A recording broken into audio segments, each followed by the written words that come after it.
दूरदर्शन गान्तोकका सम्पूर्ण दर्शक महानुभावमा नमस्कार तथा न्यानो अभिवादन।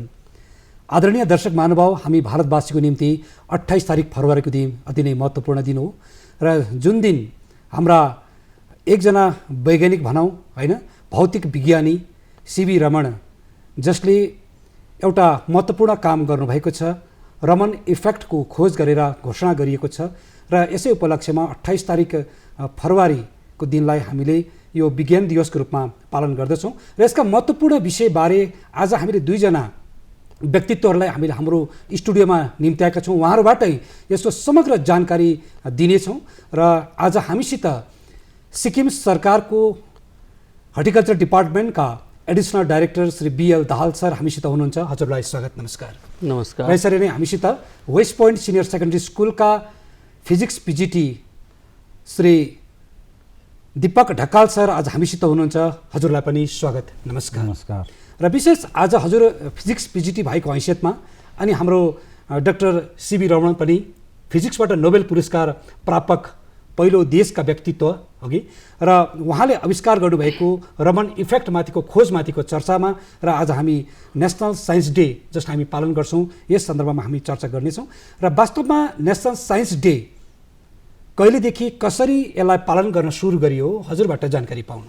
नेसनल साइन्स डे जुन चाहिँ छ है, यो हाम्रो राष्ट्रको एउटा भेरी इम्पोर्टेन्ट फङ्सनको रूपमा लिएको छौँ है। यो नेसनल साइन्स डे चाहिँ हामीले मनाउनु कसरी, फर्स्टमा त म यो जानकारी दिनु चाहन्छु कि हामीले यो नेसनल साइन्स डे चाहिँ किन मनायौँ, कसरी मनायौँ, कहाँबाट मनायौँ, त्यो जानकारी दिन चाहन्छु है। यो हाम्रो नेसनल साइन्स डे चाहिँ 28 फेब्रुअरीमा मनाइन्छ है। यो किन 28 फेब्रुअरीमा मनाइन्छ भन्दाखेरि चाहिँ प्रोफेसर सीवी रामनले 28 फेब्रुअरी 1928 को दिन चाहिँ रमन इफेक्टको आफ्नो ल्याबमा खोजी गर्नुभएको थियो है। त्यसको लागि चाहिँ उहाँले 1930 मा नोबेल प्राइज पाउनुभयो। सो 28 फेब्रुअरी चाहिँ त्यो रमन इफेक्टको खोज भएकोले गर्दा यो एकदमै इम्पोर्टेन्ट डे हुनाले गर्दाखेरि चाहिँ 1986 मा चाहिँ गभर्मेन्ट अफ इन्डियामा एउटा प्रपोजल राखियो है। Department of science technology and कम्युनिकेसनको तर्फबाट एउटा प्रस्ताव राखियो जहाँनिर चाहिँ 28 फेब्रुअरीलाई चाहिँ नेसनल साइन्स डेको रूपमा पालन गरौँ भनेर।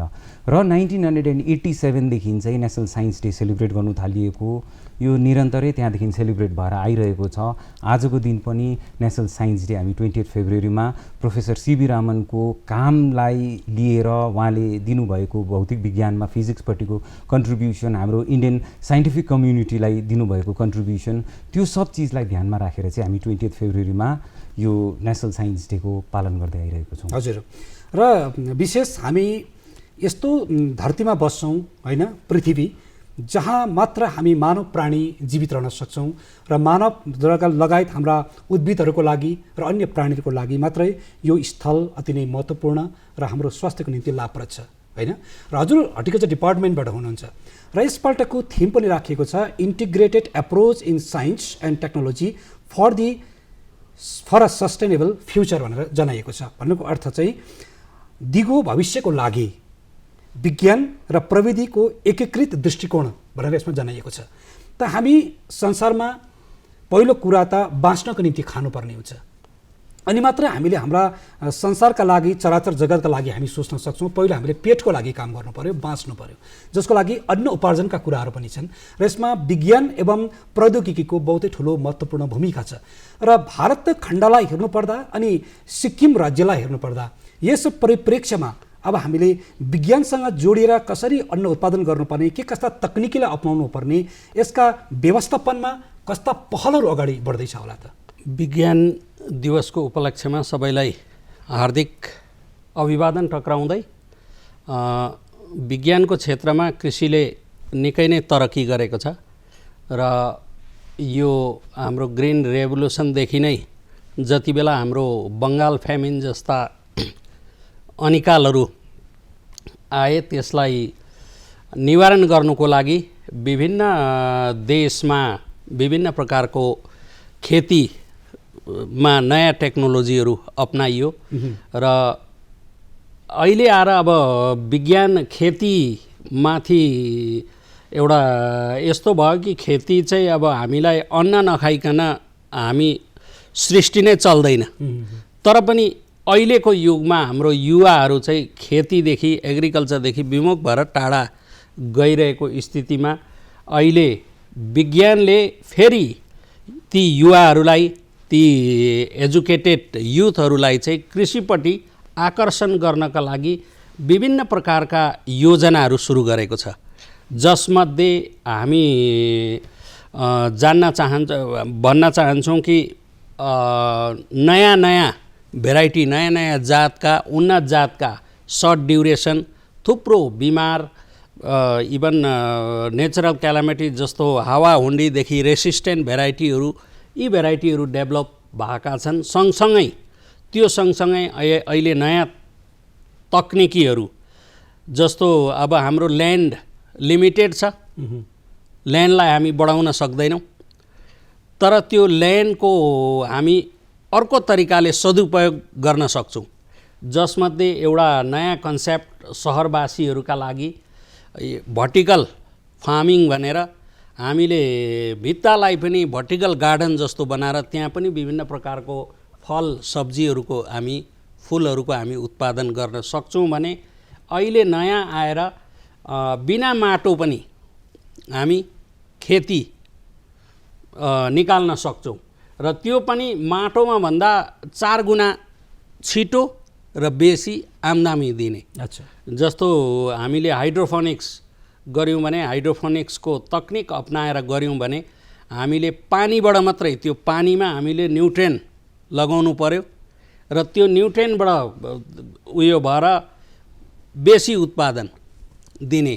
सब्जीमा अब यो चाहिँ सिरियलमा चाहिँ सम्भव नहुन सक्छ, तर सब्जी को क्षेत्रमा चाहिँ हामीले यसमा काम गर्न सक्छौँ। त्यसै गरेर हामीले एक्वाफोनिक पनि हाइड्रोफोनिक जस्तै हो, तर यो चाहिँ माछा पनि त्यहाँ सँगसँगै पाल्न सकिन्छ। माछा पालेर, ट्याङ्कीमा माछा पालेर त्यसलाई फेरि त्यो माछाको एक्सक्रिएटा चाहिँ प्लान्टलाई दिएर त्यो प्लान्ट उब्जिएर हामी त्यसबाट के अरे उत्पादन लिन सक्छौँ। र त्यो सँगसँगै अहिले अब विषादी युक्त खानाहरू खाँदाखेरि मान्छेमा विभिन्न प्रकारको रोगहरू उत्पन्न भए पश्चात हामीले अर्ग्यानिक तरिकाले, जैविक तरिकाले ऋषिहरूले गरेको कृषिलाई पनि हामीले प्राथमिकता दिएको छौँ। हजुर, ढकाल सर, हजुरबाट एउटा कुरा, प्रोफेसर सीवी रमणले जुन काम गर्नु भएको छ, जुन खोजको कुराहरू हामी गर्दैछौँ अघि, जुन कुरा ब्रह्माण्डको लागि नै निहित थियो होइन, र यसमा किरणको प्रकिरण माथिको कुराहरू पनि समावेश छन्, जसमा हामी रोमन एफेक्टका कुराहरू गर्छौँ। उहाँको योगदानको कुराहरू गरौँ न। के कस्ता प्रकारका खोजमा उहाँ सम्मिलित रहनुभयो, जीवनकालभरि उहाँका के कस्ता योगदानहरू रहे त?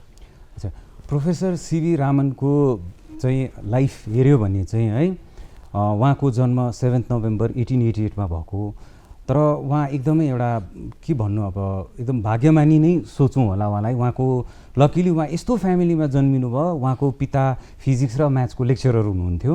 सो त्यसले गर्दा प्रोफेसर सीवी रमनले सानै बालककालदेखि नै साइन्सपट्टि उहाँले एकदमै बेसी राम्रो गाइडेन्स पाउनुभयो आफ्नो पिताकोबाट है।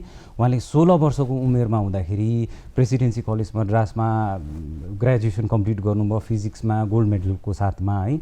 1907मा 1904मा ग्रेजुएट हुनु, 1907मा उहाँले मास्टर्स डिग्री कम्प्लिट गर्नुभयो फिजिक्समै, त्यो पनि विथ डिस्टिङसन है। त्यसको बादमा अब उहाँ 16-17 वर्षको उमेरमा उहाँ पास आउट भएर आइसकेपछि पनि उहाँले धेरै अरू रिसर्चहरू पनि उहाँले आफ्नो कन्टिन्युसली गरि नै रहनु भयो है। त्यसको साथसाथमै प्रोफेसर सीवी रामनलाई यो सङ्गीत क्षेत्रमा एकदमै रुचि थियो। उहाँ म्युजिकको विषयमा उहाँले धेरै पढ्नुभयो है। म्युजिकमा ताल बजाउँदा भाइब्रेसन्सहरू निस्किने, त्यसमा उहाँलाई एकदमै रुचि। त्यो रुचि हुँदाखेरि उहाँले त्यो भाइब्रेसन्सहरू धेरै स्टडी गर्नुभयो। त्यो भाइब्रेसन्सहरूको स्टडी गर्दै जाँदाखेरि त्यही भाइब्रेसन्सहरूको स्टडीबाट उहाँले आफ्नो फिजिक्समा त्यो जुन म्युजिकल भाइब्रेसन्सहरूलाई लगेर उहाँले फिजिक्समा इन्टिग्रेट गर्दै जानुभयो है। गर्दै जाँदाखेरि उहाँले म्याटर मोलिक्युल्सको भाइब्रेसनहरूको बारेमा स्टडी गर्दै जानुभयो र यसरी उहाँले आफ्नो जीवनकालमा रिसर्चपट्टि ध्यान लाग्नुभयो है।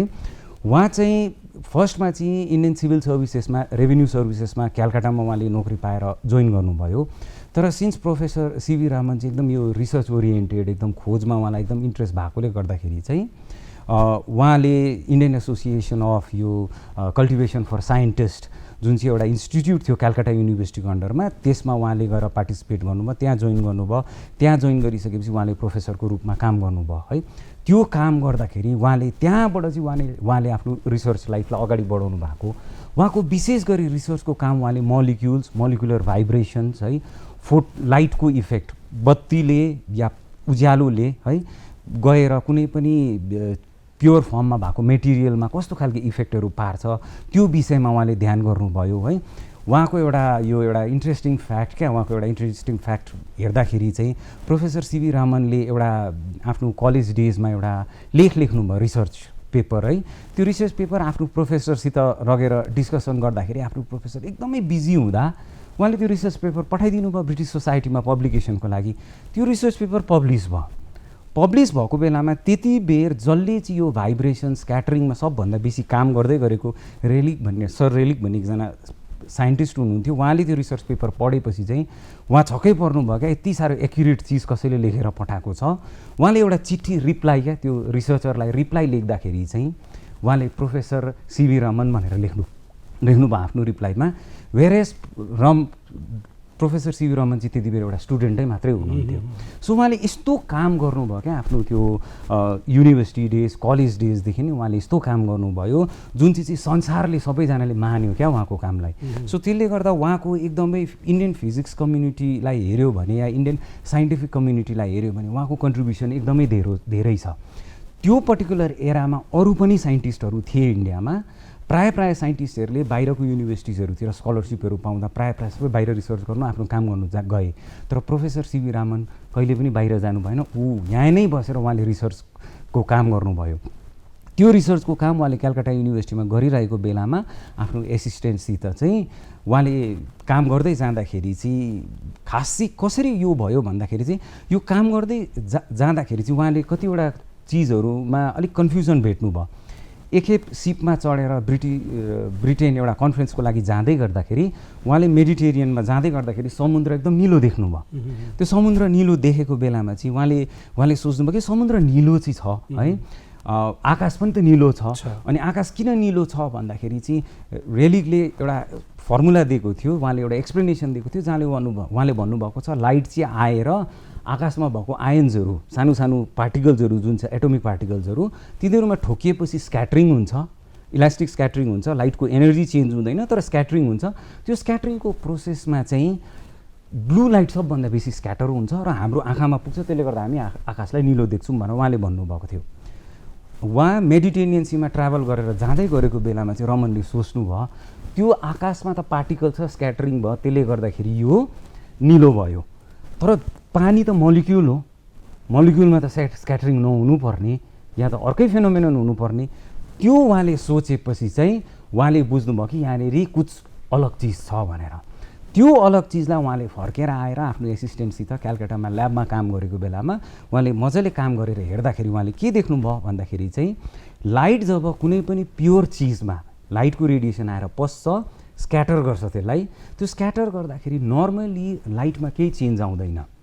तर 1 मिलियनमा एउटा लाइटको रेडिएसन चाहिँ यस्तो हुन्छ जुन चाहिँ आएर ठोकिसकेपछि चाहिँ यो लाइटमा भएको उसले सपोज यो 5 वटा बराबर एनर्जी लिएर आउँदैछ, यो मोलिक्युल भयो हल्लिरहेको छ, आएर ठोकिँदा एउटा एनर्जी उसले यति एनर्जी उसले या मोलिक्युललाई दिन्छ। अब लाइटमा 4 वटा मात्रै रह्यो। सो यो लाइट अरू जम्मै लाइटमा यो 5 वटा बराबरको एनर्जी छ, यो एउटा निस्केको लाइटमा चाहिँ 4 वटाको मात्रै एनर्जी बराबर छ। लाइट एनर्जी हो, त्यो एनर्जीले लाइटलाई हामी डिफ्रेन्ट कलरको रूपमा लिन्छौँ, डिफ्रेन्ट कलर हुन्छ लाइटको त्यो एनर्जीले गर्दा है। सो त्यो चिज देख्दाखेरि चाहिँ एउटा निस्केको रेडिएसनको चाहिँ एनर्जी डिफ्रेन्ट थियो, प्रपर्टी डिफ्रेन्ट थियो। यही चिज चाहिँ रमन स्क्याटरिङ भनेको चाहिँ यही चिज नै हो। यो स्क्याटरिङले चाहिँ के गर्यो भन्दाखेरि यो चिजबाट निस्किँदै गरेको स्क्याटरिङ, यो जुन चाहिँ लाइट रेज यहाँनिरबाट निस्क्यो, यसले यो चिजको बारेमा हामीलाई बतायो यस्तो चिजबाट यस्तो स्क्याटरिङ हुन्छ, आइरनबाट यस्तो स्क्याटरिङ हुन्छ, निकलबाट यस्तो स्क्याटरिङ हुन्छ, कुनै पनि अर्को चिजको मोलिक्युल छ त्यसबाट यस्तो स्क्याटरिङ हुन्छ।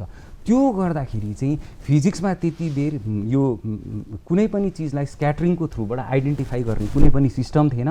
तर रमनको यो पर्टिकुलर खोजले गर्दाखेरि फिजिक्समा एउटा नयाँ नै आविष्कार भयो। त्यो आविष्कारले चाहिँ यति ठुलो काम गर्यो, त्यसले यो मोलिकुलर स्क्याटरिङ जुन चाहिँ हामी खोला बगिरहेको खोला कोही बेला निलो देख्छौँ, कोही बेला हरियो देख्छौँ, त्यो सबै कुराको एक्सप्लेनेसन गरिदियो।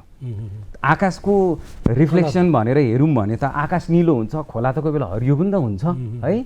त्यो सबै कुरा एक्सप्लेनेसन रमनको स्क्याटरिङले एक्सप्लेन गरिदिँदाखेरि चाहिँ रमनले एकदमै डरलाग्दो नाम पनि पाउनुभयो। त्यो नामको साथसाथमा उहाँले 28 फेब्रुअरी 1928 को दिन यो खोज गर्नुभएको है।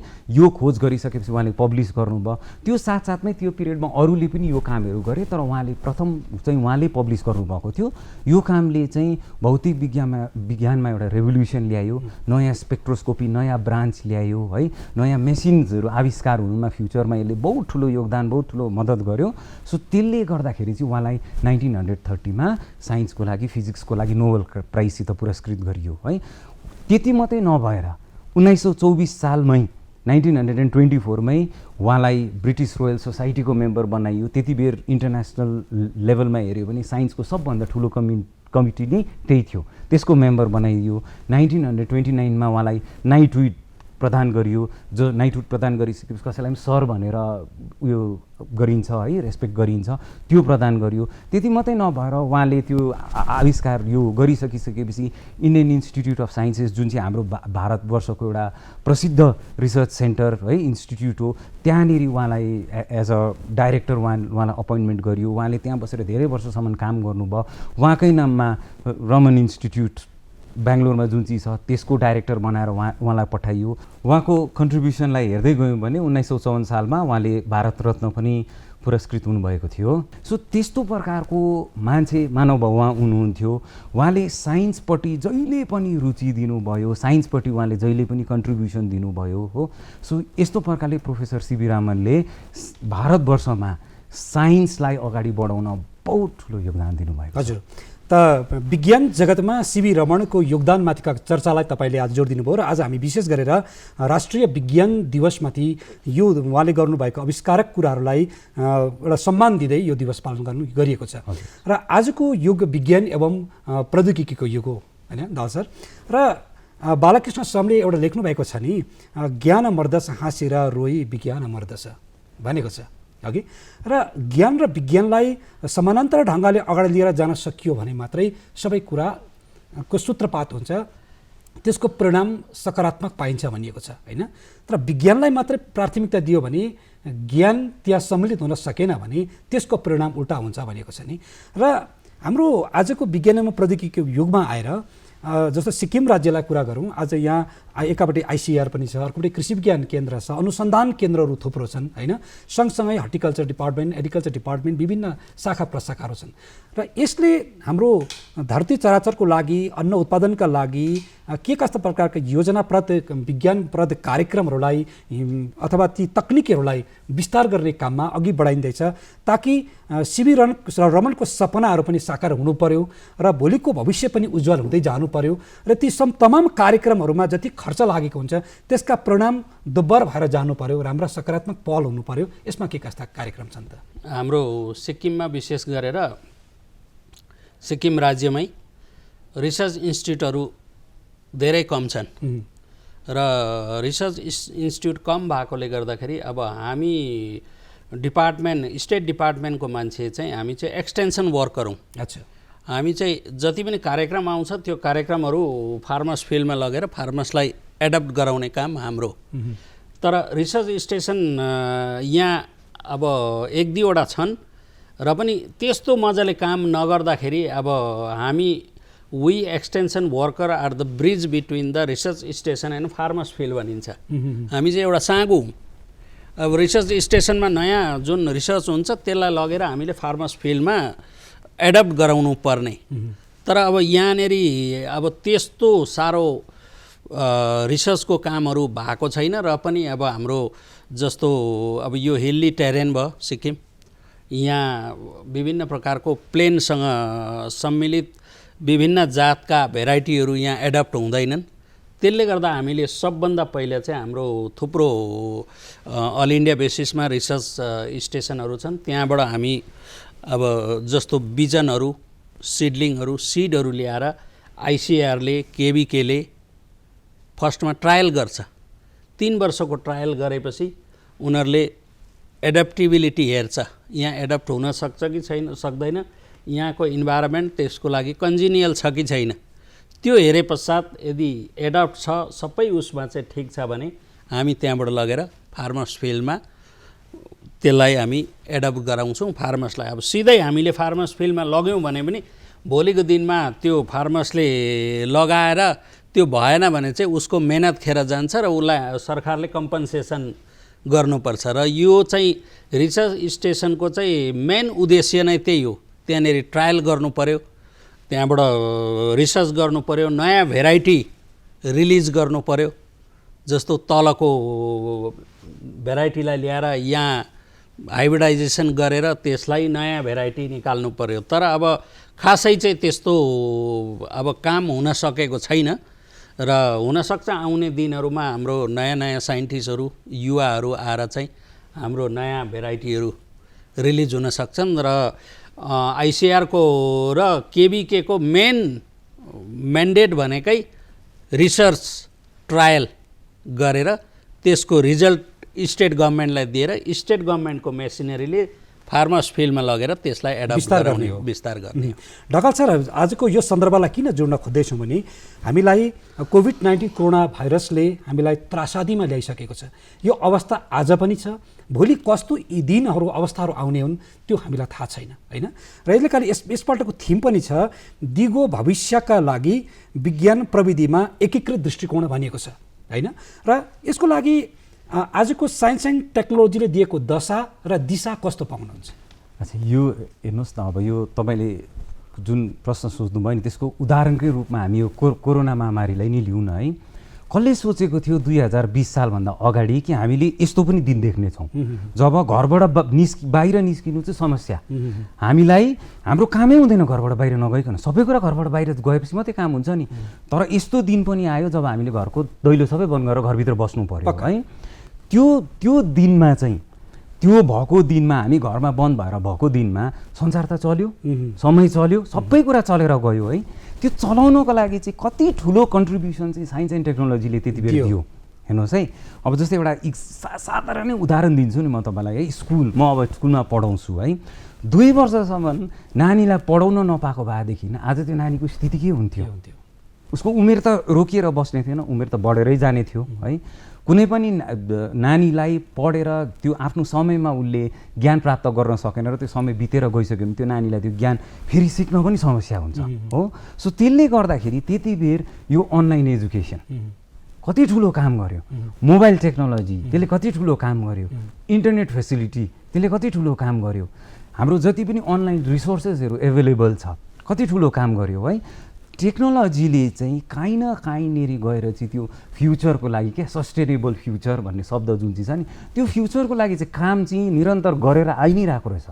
त्यसले गर्दा यो 2 वर्षसम्म हाम्रो अफिसेस चल्यो नि सर, कुनै पनि अफिसेस बन्द भएन नि, कुनै पनि फार्मरले पाउनुपर्ने सिड नपाएर उसको खेती बन्द भएन, उसले पायो नि, अफिस बन्द थियो तर पनि अनलाइन मेकानिजमको थ्रुबाट, है, कतिजनाले जानेको थिएन अनलाइनमा काम गर्नु सिक्नुभयो, है। त्यो सबै सिकेर पनि मेकानिजम चल्यो, है। यो सबै चिज चाहिँ साइन्स एन्ड टेक्नोलोजीको एउटा कन्ट्रिब्युसन क्या, ठुलो कन्ट्रिब्युसन रहेछ।